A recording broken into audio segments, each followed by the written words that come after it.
Hello ಮಕ್ಕಳೇ, ನಿಮಗೆಲ್ಲ ಮತ್ತೆ ಸ್ವಾಗತ. ಇಂದು ನಾನು ನಿಮಗೆ ಪಂಚತಂತ್ರದ ಒಂದು ಚಂದದ ಕಥೆಯನ್ನು ಹೇಳುತ್ತೇನೆ. ಕೊಕ್ಕರೆ ಮತ್ತು ಏಡಿ. ಬನ್ನಿ ಶುರು ಮಾಡೋಣ. ಒಮ್ಮೆ ಒಂದು ಜಾಣ ಕೊಕ್ಕರೆ ಒಂದು ಕೆರೆಯ ಬಳಿ ವಾಸವಾಗಿತ್ತು. ಅದು ಮೀನುಗಳನ್ನು ತಿನ್ನುತ್ತಾ ಇತ್ತು. ಆ ಕೊಕ್ಕರೆಗೆ ವಯಸ್ಸಾದಂತೆ ಅದಕ್ಕೆ ಮೀನು ಹಿಡಿಯಲು ಕಷ್ಟವಾಗತೊಡಗಿತು. ಹೀಗಾಗಿ ಒಂದು ಜಾಣತನದಿಂದ ಅದು ಒಂದು ಹೊಸ ಯೋಜನೆ ಹುಡಿತು. ಕೊಕ್ಕರೆ ಕೆರೆಯ ಬಳಿ ದುಃಖದಿಂದ ಒಂಟಿ ಕಾಲಲ್ಲಿ ನಿಂತುಕೊಂಡಿತು.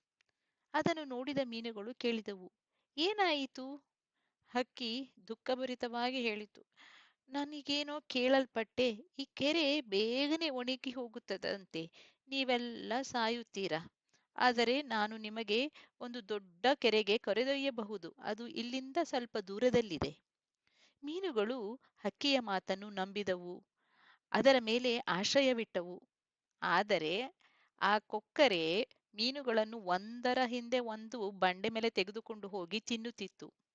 ಒಂದು ದಿನ ಒಂದು ಏಡಿ ಹಕ್ಕಿಗೆ ಹೇಳಿತು, ನನ್ನನ್ನು ಕೂಡ ದೊಡ್ಡ ಕೆರೆಗೆ ಕರೆದೊಯ್ಯಿ, ಇಲ್ಲಿ ನನ್ನ ಸ್ನೇಹಿತರು ಯಾರೂ ಇಲ್ಲ. ಹಕ್ಕಿ ಮನಸ್ಸಿನಲ್ಲಿ, ಆಹಾ, ಇನ್ನು ಇದನ್ನು ತಿನ್ನಬಹುದು ಎಂದುಕೊಂಡಿತು. ಅದು ಏಡಿಯನ್ನು ಕತ್ತಿನ ಮೇಲೆ ಕೂಡಿಸಿಕೊಂಡು ಹಾರುತ್ತಿದ್ದಾಗ ಆ ಏಡಿ ಕಾಣುತ್ತದೆ ಎಲ್ಲೆಲ್ಲೂ ಮೀನುಗಳ ಮೂಳೆಗಳನ್ನು.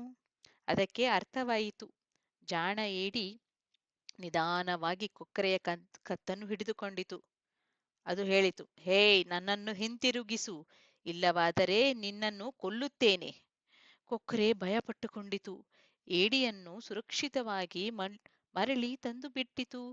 ಏಡಿಯು ಉಳಿದ ಮೀನುಗಳನ್ನು ಎಚ್ಚರಿಸಿದವು. ಇದರಿಂದ ನಾವು ಏನು ಕಲಿಯುತ್ತೇವೆ ಮಕ್ಕಳೇ? ಯಾರನ್ನು ನಂಬುವುದಕ್ಕೆ ಮುನ್ನ ಸ್ವಂತ ಬುದ್ಧಿವಂತಿಕೆಯಿಂದ ಆಲೋಚಿಸಬೇಕು. ಕತೆ ಹೇಗಿತ್ತು? ಇಷ್ಟವಾಯ್ತಾ? ಈ ವಿಡಿಯೋವನ್ನು ನಿಮ್ಮ ಸ್ನೇಹಿತರ ಜೊತೆ ಹಂಚಿಕೊಳ್ಳಲು ಮತ್ತು ಚಾನೆಲ್ಗೆ ಸಬ್ಸ್ಕ್ರೈಬ್ ಮಾಡಿಕೊಳ್ಳಲು ಮರೆಯಬೇಡಿ. ನಾಳೆ ಮತ್ತೆ ಸಿಗೋಣ.